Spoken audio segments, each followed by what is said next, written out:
você corta o buffet e a banda, ou esquece a ajuda que prometemos. Foi isso que meu pai me disse. Sem piscar, sem hesitar, como se estivesse pedindo para eu trocar de marca de arroz e não cancelar metade do meu casamento. A Rebeca, minha irmã mais nova, mais mimada, mais protegida, vai se casar no mesmo mês que eu. E agora, meus pais acham justo que eu abra mão das coisas pelas quais lutei por anos, para que ela tenha a lua de mel dos sonhos. Europa. All inclusive. 12 dias com tudo pago. E sabe o que é pior? Eles falaram como se fosse óbvio. Como se fosse natural. Como se fosse meu dever ceder. Como se o meu sim estivesse implícito porque eu sou a mais madura, a mais compreensiva, a mais forte. Eu ri. De nervoso. De raiva. De cansaço. Passei 3 anos guardando centavo por centavo com o Rafael para esse casamento. Cancelamos viagens, vendemos coisas, eu fiz freela até de madrugada, e agora eles querem que eu corte tudo, porque a princesinha da família não pode abrir mão da lua de mel em Paris. É sério, isso está mesmo acontecendo. E o pior ainda estava por vir. Eu fiquei olhando para a cara dos dois. Meus pais. Gente que eu ainda acreditava que me via como filha, e não como recurso. Não dá para conversar sobre isso com calma. Minha mãe tentou suavizar, como se não tivesse acabado de jogar meu sonho no lixo.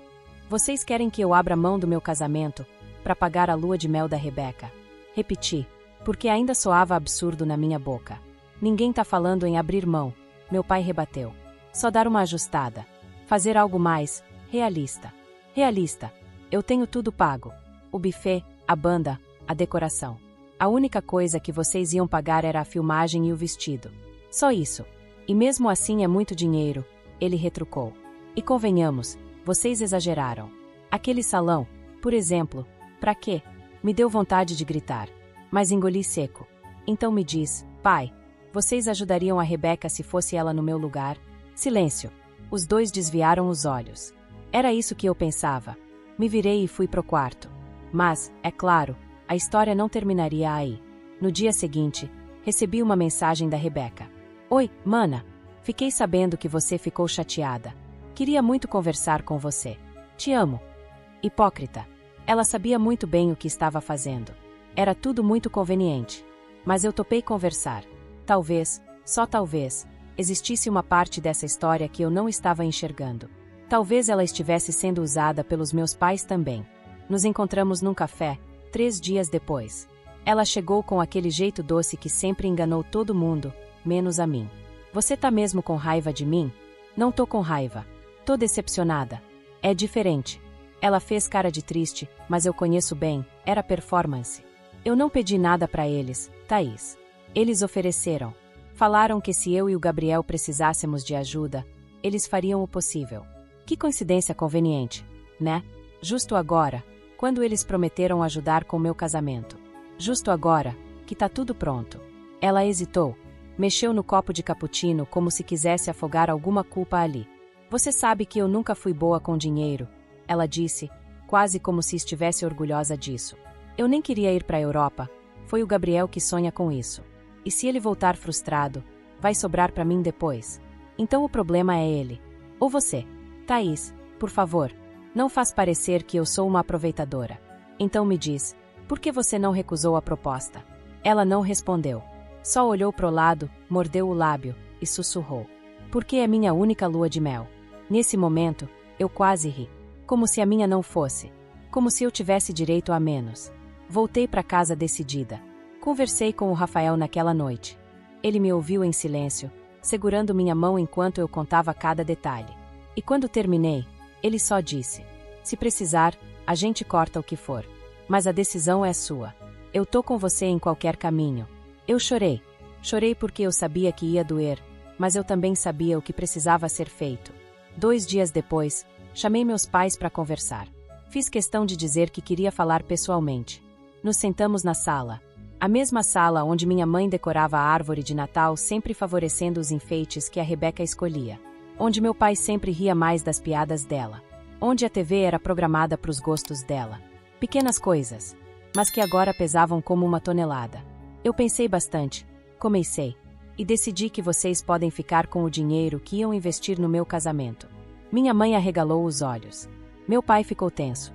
Thaís, não é isso que a gente quer. ela tentou remediar. Mas é isso que vocês escolheram quando colocaram minha irmã na frente. De novo. A gente só queria ajudar as duas, ele disse, agora um pouco mais mole. Mas vocês nunca ajudam as duas. Vocês sempre ajudam ela, e esperam que eu entenda. Pela primeira vez, minha mãe pareceu se envergonhar. Não pediu desculpas, mas olhou pro chão, e isso já era muito vindo dela. Não se preocupem com o meu vestido, nem com a filmagem. Eu me viro. Thaís, por favor, minha mãe insistiu. Não, acabou. Saí da casa deles com uma paz esquisita no peito.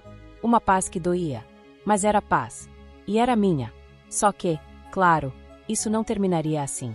Algumas semanas depois, recebi uma ligação do meu tio Renato, o irmão do meu pai. Nunca fomos próximos, mas sempre nos demos bem. Ele pediu para me encontrar com urgência. Disse que precisava me contar uma coisa sobre a Rebeca. E sobre a tal lua de mel. Se prepara, Thaís, ele disse. Porque o que eu tenho para te contar vai virar tudo de cabeça para baixo. Se essa história já te fez ficar com raiva da Rebeca ou repensar aquela reunião de família, já deixa o like aqui no vídeo. Se inscreve no canal para não perder a continuação, porque a parte 2 vem com revelação pesada, e ninguém da família vai sair ileso. Agora segura firme, porque nos encontramos num restaurante de beira de estrada, daqueles que servem café com gosto de graxa e pão de queijo de ontem. Mas o clima estava longe de qualquer conforto. Meu tio Renato sempre foi o estranho da família. Meio calado, meio crítico. Morava longe, não se envolvia nas brigas e detestava as reuniões de domingo. Talvez por isso ele tivesse alguma noção de sanidade. Eu tô te chamando aqui porque eu gosto de você, ele disse. E porque você merece saber a verdade. Que verdade? Perguntei, já com a garganta seca. A Rebeca não vai pra lua de mel com o Gabriel. Silêncio. Como assim? Ela tá indo com outro cara. Um tal de Vitor. Senti o estômago virar. Senti mesmo. Fisicamente. Como se eu tivesse comido vidro. A cabeça girou, e eu precisei me segurar na mesa. Você tá me dizendo que ela tá traindo o noivo. E que vai viajar com o amante. Não é só isso, Thaís. Ele abaixou a voz. O Gabriel não sabe de nada. A desculpa é que ele vai ter que trabalhar na semana seguinte ao casamento e não pode viajar logo. Então ela vai adiantar a viagem com uma amiga. Mas é tudo fachada. Ela vai com esse cara. Vi fotos.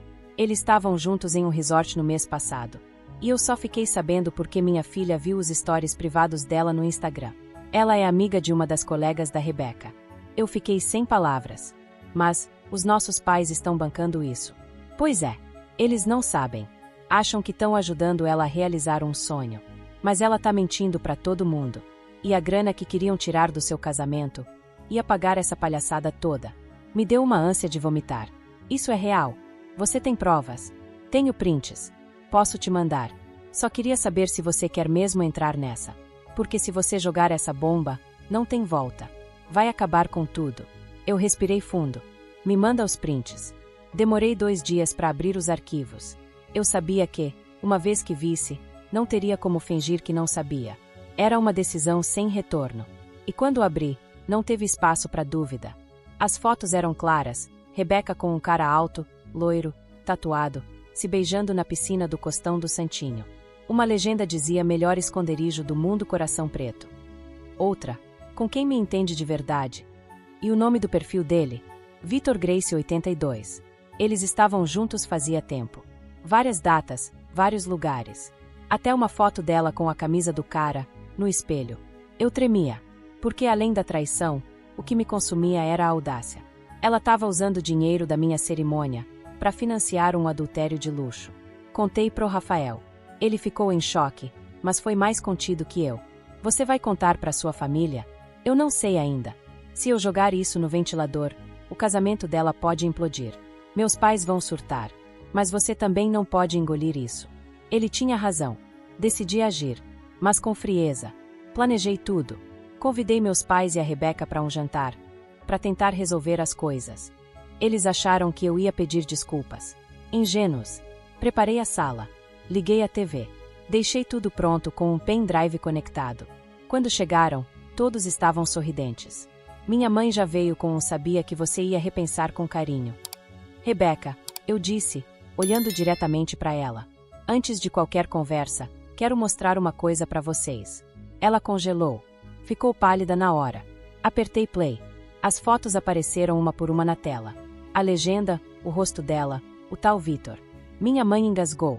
Meu pai ficou estático. Rebeca levantou da cadeira como se tivesse sido eletrocutada. Você ficou louca. Ela gritou. Tá me expondo assim? Eu fiquei louca. Você tá usando o dinheiro que iam tirar do meu casamento para levar seu amante para a Europa. Você enganou todo mundo.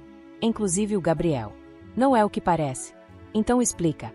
Explica aqui, agora, pra mamãe e pro papai. Silêncio. Minha mãe começou a chorar. Meu pai só olhava pra tela como se não estivesse acreditando. Eu não podia cancelar com o Gabriel, ela disse, baixo. Ia ser um escândalo. Ia afetar o emprego dele. A família dele ia me odiar. Então você decidiu manter tudo, enganar todo mundo e ir curtir Paris com o Vitor? E ainda esperava que eu cortasse meu casamento por você. Ela não respondeu. Chorou. Mas não pediu desculpas. Minha mãe saiu da sala. Meu pai foi atrás. E a Rebeca ficou parada, me olhando como se eu fosse a vilã da história. Você destruiu minha vida, ela sussurrou. Não, Rebeca. Eu só tirei a máscara que você usava. Depois disso, a casa virou um campo de guerra. Meus pais pararam de falar comigo por 2 semanas. A Rebeca sumiu das redes. O Gabriel. Ele descobriu tudo. Não por mim, alguém mandou as fotos direto para ele. Provavelmente o tio Renato. O casamento deles foi cancelado. Rebeca foi morar com uma amiga. E meus pais, bom, eles me culparam por tudo no começo. Mas agora, com o tempo, estão começando a entender. Rafael e eu nos casamos como planejado. Sem a ajuda deles. Mas com muito mais dignidade do que se tivéssemos cedido. E quer saber? Nunca me senti tão leve. Passaram-se 2 meses. 2 meses sem uma mensagem da Rebeca. 2 meses sem um oi dos meus pais. Nem parabéns pelo casamento. Nem boa sorte. Nada. E ainda assim, foram os 2 meses mais tranquilos que eu tive em anos. O Rafael e eu casamos como sonhamos. Sem glamour exagerado, sem loucuras. Mas foi nosso. Só nosso. E foi lindo. Meus sogros entraram comigo. Meu pai não apareceu. Disse que estava doente. Mas eu soube que ele jogou bola com os amigos no dia anterior. Fui chamada de ingrata pelas tias. De cruel por uma prima. Mas também recebi mensagem de gente da família que nunca tinha falado comigo direito, dizendo que eu fui corajosa. Que sempre souberam que a Rebeca manipulava todo mundo. E então, no começo de fevereiro, ela voltou. Primeiro foi uma foto no Instagram, ela numa cafeteria em São Paulo, com legenda Recomeçar dói, mas liberta. Depois, veio o vídeo nos stories, ela chorando, falando sobre perdão, erro humano e julgamento da internet. Ela dizia que estava sendo cancelada por ter tomado decisões impulsivas, e que a família deveria ser um lugar seguro. Mas ninguém sabia ainda o que vinha a seguir. Na segunda-feira seguinte, minha mãe me chamou para conversar. Com voz mansa. Sua irmã está arrependida. Ela tá em outro momento. Quer conversar com você. Pedir perdão. Ela teve 2 meses para fazer isso. Respondi. Ela tem medo da sua reação. E ela teve coragem de me trair daquele jeito. Minha mãe suspirou. Mas não negou nada. Thaís, ela está morando sozinha. Passando por dificuldades. E tem mais uma coisa. Lá vem. O pai do Vitor descobriu o caso. Expulsou ele da empresa. Ele tá falido. E terminou com ela. Fiquei em silêncio. Não por pena. Mas porque isso era típico dela. Destruir tudo e depois voltar de cabeça baixa, esperando colo. Esperando perdão. Eu entendo que você tá magoada, mas ela é sua irmã. Você não quer pelo menos escutar? Vocês escutaram quando eu pedi para não tirarem meu dinheiro para bancar a mentira dela. De novo, silêncio. 2 dias depois, minha mãe apareceu na porta do meu prédio. E trouxe a Rebeca junto. Eu não vou subir, ela disse. Isso é entre vocês. A Rebeca entrou. Estava magra, pálida. Mas os olhos ainda eram os mesmos, treinados para convencer. Obrigada por me receber. Eu não recebi. Você veio. Ela ficou em pé por uns segundos. A bolsa pendurada no ombro como escudo. Eu fiz merda. Eu sei. Mas eu precisava falar com você antes que tudo piore de vez. Piorar mais que trair o noivo, mentir pros pais e tentar roubar dinheiro da minha festa. Sim, pior. Ela respirou fundo. Sentou. E disse, eu tô grávida. Silêncio. De quem? Não sei. Me senti enjoada. Juro. Meu estômago girou. E o que você quer de mim? Rebeca. Nada. Quer dizer, quase nada. Eu não tenho ninguém agora. Pai e mãe ainda me tratam como se eu fosse de porcelana, mas sei que eles estão com vergonha. Eu sei que eu mereço tudo isso. Mas eu preciso que pelo menos você saiba que eu não planejei. Eu só me perdi. Ela chorou. Pela primeira vez em muito tempo, chorou sem maquiagem, sem celular gravando. E eu, mesmo com tudo, senti algo quebrando dentro de mim. Não um perdão, mas uma rachadura no ódio. A gente ficou ali, em silêncio, por mais de 1 hora. No fim, ela pediu para ir embora. Disse que ia decidir o que fazer com calma, que não esperava que eu resolvesse nada. Só queria que eu soubesse. Na semana seguinte, meus pais apareceram na minha casa. Trouxeram flores. E um envelope. É o valor que íamos gastar com você, meu pai disse. A gente não tem mais o direito de dizer como você deve usar isso. Por que agora?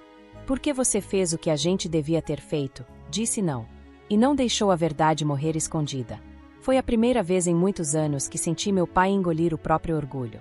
Hoje, quase 6 meses depois, a Rebeca ainda está tentando reconstruir a vida. O Gabriel nunca mais falou com ela. O Vitor sumiu. Meus pais estão tentando consertar o que quebraram por décadas. E eu? Bom, eu tô vivendo meu casamento com o Rafael. De verdade. Sem máscaras. Sem dívida emocional. Com paz. A Rebeca vai ser mãe. E apesar de tudo, eu espero que esse filho que vem aí encontre nela aquilo que eu nunca tive, maturidade. Porque ser irmã, eu descobri tarde, não é sobre perdoar tudo. É sobre saber quando parar de engolir o que nos mata por dentro. E esse dia chegou. A Rebeca decidiu ter o bebê. Ela me contou por mensagem, sem rodeios. Disse que não sabia quem era o pai, que tinha feito exames, mas que nenhum dos 2 homens queria assumir. Vitor tinha bloqueado ela em tudo. Gabriel estava noivo de outra mulher. E ela estava sozinha. Os nossos pais, claro, não deixaram faltar nada. Ajudaram com plano de saúde, fizeram chá de bebê, redecoraram o quarto dela no apartamento dos fundos. Meu pai instalou câmera na entrada. Minha mãe foi em todas as consultas. Mas a casa era silenciosa. A Rebeca não sorria. Não reclamava. Não brigava. Era como se alguém tivesse apagado a personalidade dela. Como se a sombra do que ela foi estivesse só assistindo tudo acontecer. Ela não me procurou de novo. Respeitou meu silêncio. Só me mandava uma mensagem de vez em quando, do tipo: ultrassom deu tudo certo. É uma menina. Tô com medo. E eu respondia, sempre breve, mas com verdade. Que bom. Parabéns. Você vai dar conta. Quando a Lara nasceu, minha mãe me ligou chorando. Ela é perfeita, Thaís. A Rebeca, ela tá tão diferente. Ela não chorou, não gritou. Só ficou olhando para ela como se o mundo inteiro tivesse parado. Eu fui visitar só 1 semana depois. Não por mágoa, mas por espaço. A bebê era minúscula. Dormia como se tivesse vindo para curar. Mas os olhos, quando abriu os olhos, eram os da Rebeca. Claros, penetrantes, atentos demais pro tamanho daquele corpo. E pela primeira vez, vi a Rebeca com algo que eu nunca tinha visto: serenidade. Eu não sei se vou conseguir ser tudo o que ela precisa, ela me disse. Mas eu juro que vou tentar. Isso já é mais do que qualquer um esperava de você. Ela sorriu. Fraco, mas verdadeiro. Com o tempo, a gente se reaproximou. Não como antes. Nunca mais como antes. Mas como 2 mulheres que sobreviveram a si mesmas. Ela não tentou justificar o passado. Nem pedir perdão de novo. Só viveu. Fez terapia. Começou a vender bolos personalizados de casa. Cuidava da Lara com a intensidade de quem queria se redimir com o mundo. E eu deixei o rancor descansar. Não porque ela merecia, mas porque eu merecia. Eu escolhi me libertar do papel de vítima, porque carregar ódio exige energia demais. No aniversário de 1 ano da Lara, teve uma festinha simples. Família, amigos próximos, nada de ostentação. Quando cantaram parabéns, Rebeca me chamou para segurar a bebê ao lado dela. Você é a única pessoa que eu quero comigo nesse momento, ela disse, com os olhos cheios d'água. Eu segurei a Lara. Ela me agarrou o dedo com força. E naquele instante, entendi tudo. Às vezes, a vida não conserta o que a gente quebra. Só entrega algo novo, pequeno e puro, para lembrar que ainda vale a pena tentar. Hoje, a Rebeca é outra. Ainda tropeça. Ainda erra. Mas ama de um jeito que nunca amou ninguém antes. A maternidade não apagou quem ela foi. mas obrigou ela a escolher quem queria ser daqui para frente. E isso, no fim das contas, é o que todos nós precisamos, uma segunda chance real, que não venha das palavras, mas da atitude. A Lara cresce cercada de verdades. Sem segredos. Sem fantasias. E eu? Eu olho para tudo isso e penso, a menina que um dia tentou destruir meu casamento, agora me chama de Tata e ri toda vez que eu faço careta. A vida tem um senso de humor bem peculiar. Mas no fim, talvez seja esse o ponto. Sobreviver à família é aprender a amar o que sobrou, não o que a gente queria que fosse. Se você acompanhou até aqui, me conta nos comentários. Você acredita em redenção? Acha que a Rebeca mereceu essa nova chance? Deixa seu like, se inscreve no canal e ativa o sininho, porque aqui, toda história é real o suficiente para fazer você pensar 2 vezes antes do próximo almoço em família. E se quiser, posso escrever mais histórias como essa. Só me dizer o próximo tema. Tamo junto!